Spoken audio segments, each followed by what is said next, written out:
On the 11th of February, one of V Shoujo's former members, Silverveil, decided to play the game on stream without any ill intentions. Keep that in mind. But she got bullied by Twitch chat and Twitter for playing the game.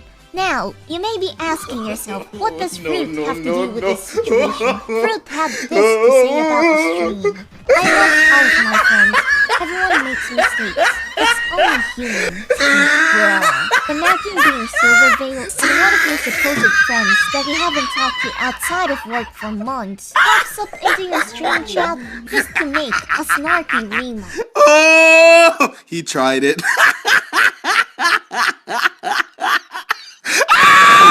Oh shit, here we go again. Hey Aunt Hime, here's a question I have for you.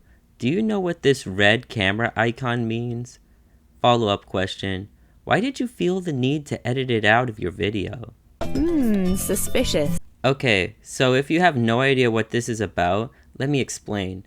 It's a long story and I am very tired of talking about it. This is actually the second unplanned sequel to this overly long video over here. It's about the, Hogwarts Legacy drama. Despite the fact that I sound like a nervous wreck while recording, it's pretty good. Anyway, as the drama cooled off, things went back to normal. Well, except for one of the VTubers I talked about. The harassment towards Froot has continued long past the Hogwarts thing. I'm at this point that whenever I see her on the trending page, I knew for a fact I was in for some awful shit. This is why I made the first follow-up video, meant to argue and disprove a lot of the misinformation said by the people harassing her. I highly recommend going through these two videos to fully understand my stance about the subject, plus I don't like re-explaining my past points. Okay, we're all caught up now, right? Good. Let me introduce you to Aunt Hime. She's a VTuber and I guess drama-tuber that really hates Froot. I mean it, she despises her. You'll see what I mean later. Aunt recently released a documentary about similar topics to my own previous videos, and I decided to watch it. Oh god. There are a lot of stuff to unpack, so let me break it down into parts, starting with the funniest. She unironically used the "we all make mistakes" story. You know, the one that I proved to be fake. Look at the screenshot. It literally has the red camera icon in it. This was said on her own stream to her own chat. I watched Silverveil's breakdown. Froot never shows up to say this. It's a lie. She basically repeated the same made-up story terminally online Twitter freaks have been repeating non-stop for months. Part of me wants to give her the benefit of the doubt, like maybe she just took what she heard at face value and put it in without researching it. Making mistakes is only human after all. I'm a bit skeptical though. She also uses questionably authentic evidence mixed in with the ones she gathered herself, making no clear distinction between them. Fake tweets and Discord messages is something that happens all the time. I'm always skeptical when I see them shared around. But hey, you say, that's not the main point. This documentary is about that. Cheating. Basically, I feel exactly the same as I do when I first brought this up. It's none of my business. There's a reason why relationship issues are such a controversial subject for commentary channels to cover. There are a lot of small, deeply personal details that some random guy on YouTube has no business digging their hands into. It usually just devolves into conflicting stories with no real proof. I have my own theory of what may have happened in Froot's past relationship, but it feels gross and evasive to think of it that way.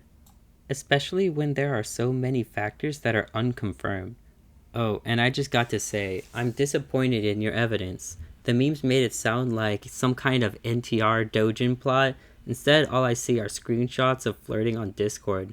This is the kind of cringy shit I would have said in high school. Anyway, here's an interesting quote by one of the people featured in Ant's video. I'll just let it play out.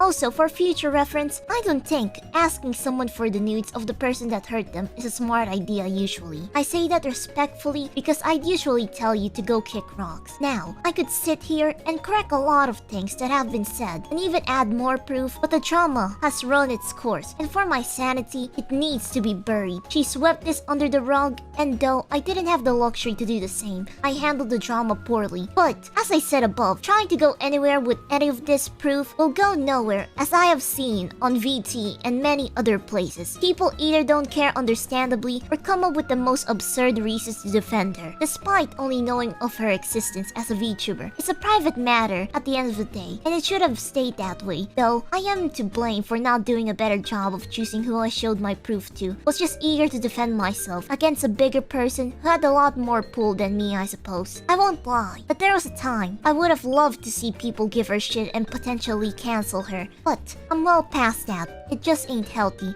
Gonna be honest, what a thought-provoking way to look at this situation. Relationships are complicated and sometimes they end in disaster. It hurts, but it's not healthy to obsess over it.